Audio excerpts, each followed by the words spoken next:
जय हिंद साथियों, the freedom में आपका स्वागत है। मैं सुधीर। साथियों, पिछले वीडियो में हम लोगों ने भगत सिंह की पहली गिरफ्तारी की चर्चा की थी और पहली गिरफ्तारी की पूरी लगभग कहानी हम लोगों ने उस वीडियो में समझ ली थी। उस गिरफ्तारी से जुड़ी ही एक और महत्वपूर्ण बात है और वो है उस गिरफ्तारी के दौरान भगत सिंह की ली गई तस्वीर। यह काफ़ी प्रसिद्ध तस्वीर है। खटिया पर बैठे हुए भगत सिंह नज़र आ रहे हैं। पिछले वीडियो में हम लोगों ने हल्का सा जिक्र भी किया था कि अगले वीडियो में यानी इस वीडियो में उसकी चर्चा की जाएगी। तो आज के वीडियो में हम लोग भगत सिंह की उसी ऐतिहासिक तस्वीर की चर्चा करेंगे।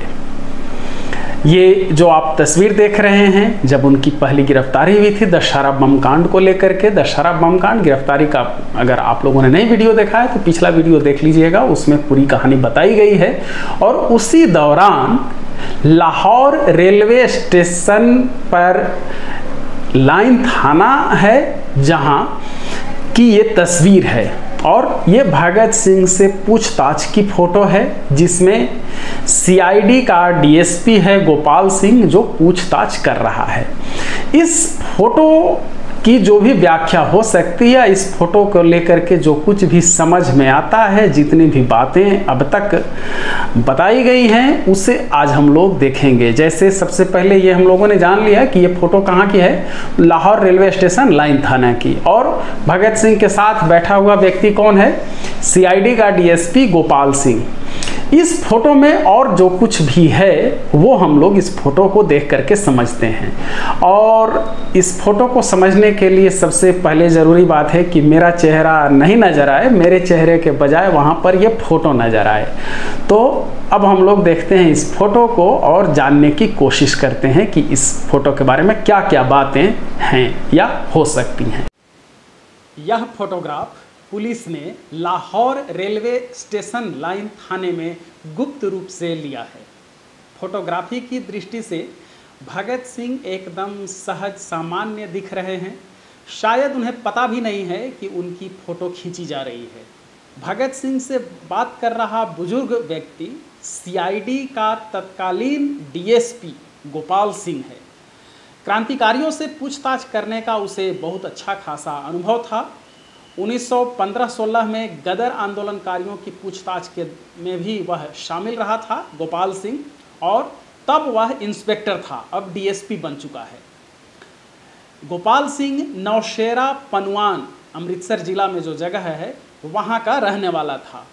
भगत सिंह और अन्य क्रांतिकारियों के मुकदमे में जो लाहौर षड्यंत्र केस है उसमें गवाह संख्या 231 के रूप में वह पेश हुआ था अदालत में और गवाही दी थी। उसने अपनी गवाही के दौरान 1929 में सुखदेव की गिरफ्तारी के बाद उनसे जो पूछताछ की थी उसके बारे में अदालत में गवाही दी थी। अब इस तस्वीर को गौर से देखें आगे तो भगत सिंह का बायां हाथ जंजीर से बंधा हुआ है। हालांकि फोटो में तो नज़र नहीं आ रहा है, लेकिन लगता है कि जंजीर का दूसरा सिरा चरपाई के एक पैर से ताले के जरिए बंधा है। पंजाब पुलिस जांच पड़ताल के लिए गिरफ्तार लोगों से इसी तरीके से पूछताछ करती थी। हालांकि इस जंजीर का दूसरा सिरा नज़र नहीं आ रहा है, परंतु ये अनुमान लगाया जा सकता है कि जंजीर के दूसरे सिरे को अगर खुला छोड़ दिया जाए तो हाथों में हथकड़ी बांधना बेकार है।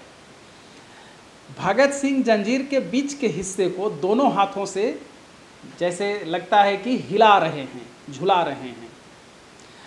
जिस चारपाई पर खटिया पर बैठे हुए हैं भगत सिंह वो पुरानी है और पीछे की जो दीवार है वो ईंट की है और भगत सिंह के सिर की ऊंचाई तक उसमें गारा लगी हुई है, मतलब प्लास्टर जैसा कुछ किया हुआ है। इसके ऊपर अधूरा गारा लगी ईंटें हैं। देखने में लगता है कि यह कच्ची जेल और जांच के कमरे जैसी कोई इमारत है जिसका ठीक से रख रखाव नहीं किया गया है। खटिया की दूसरी ओर वैसी ही एक खाली कुर्सी है जैसी दूसरी कुर्सी पर गोपाल सिंह बैठा हुआ नजर आ रहा है। इस दूसरी खाली कुर्सी से यह लगता है कि या तो कोई जानबूझकर यहाँ से उठकर चला गया है या सीआईडी के ही किसी अन्य व्यक्ति को यहाँ पूछताछ के लिए आना हो शायद। समय दोपहर का लगता है क्योंकि खटिया की जो छाया है सीधे नीचे और थोड़ा दाईं तरफ नजर आती है। दोनों ही लोगों यानी भगत सिंह और गोपाल सिंह के हाव भाव की अलग अलग व्याख्या हो सकती है, लेकिन ऐसा लगता है कि दोनों बातचीत कर रहे हैं। गोपाल सिंह बोल रहा है और भगत सिंह ध्यान से सुन रहे हैं और गोपाल सिंह की आंखों में सीधे देख रहे हैं। भगत सिंह के चेहरे पर कोई भाव नजर नहीं आ रहा है इस तस्वीर में। भगत सिंह की ऊंचाई डीएसपी से काफ़ी कम लग रही है और इसका कारण है कि उनकी पीठ झुकी हुई है। इसका और पीठ झुकी होने का कारण यह है कि चारपाई ढीली है। जब आप चारपाई पर खटिया पर बैठेंगे और वो उसकी जो बुनाई है वो ढीली हो जाती है तो उसको पर बैठने के दौरान वो बीच में खटिया धंस जाती है और धंस जाने के कारण ऑटोमेटिक आप टेढ़े हो जाते हैं, पीठ झुक जाती है। तो इसीलिए भगत सिंह इस ढीली चारपाई पर बैठे हैं तो उनकी पीठ झुकी हुई है। इस कारण से उनकी ऊंचाई डीएसपी से काफ़ी कम लग रही है। दूसरे कैमरा का एंगल भी इस पर निर्भर करता है। जो व्यक्ति कैमरा के अधिक नज़दीक रहेगा वो बड़ा नज़र आता है और कैमरा से जो जितना दूर रहेगा वो छोटा नज़र आता है। भगत सिंह के पैर टखनों पर एक दूसरे की ओर मुड़े हुए हैं, जिससे यह अनुमान लगाया जा सकता है कि वह काफ़ी देर से इसी स्थिति में बैठे हैं। भगत सिंह के लंबे बाल सिखों की तरह परंपरागत तरीके से ढीले बंधे हुए हैं। उनका जूड़ा सिर के बीच में कुछ पीछे की तरफ बंधा हुआ है, कुछ बाल खुले खुले गर्दन के पीछे की तरफ भी लटक रहे हैं। एक और ख़ास चीज़ है कि भगत सिंह की कमीज छाती पर दाईं ओर फटी हुई है। ऐसा लगता है कि वह घिसने से नहीं बल्कि धातु के किसी तेज टुकड़े से टकराने से फटी है। ग्रामीण पंजाबियों की तरह उन्होंने कमर पर चादर या लुंगी कह लीजिए बांध रखी है और शायद गर्मी के कारण चादर को, उस लुंगी को घुटने तक उन्होंने समेट रखी है। भगत सिंह के साथियों ने भी उनके इस तरह से लुंगी पहनने का जिक्र किया है और इसका एक बड़ा कारण यह भी है कि ऐसी स्थिति में लुंगी में हथियार को छिपाना आसान हो जाता है।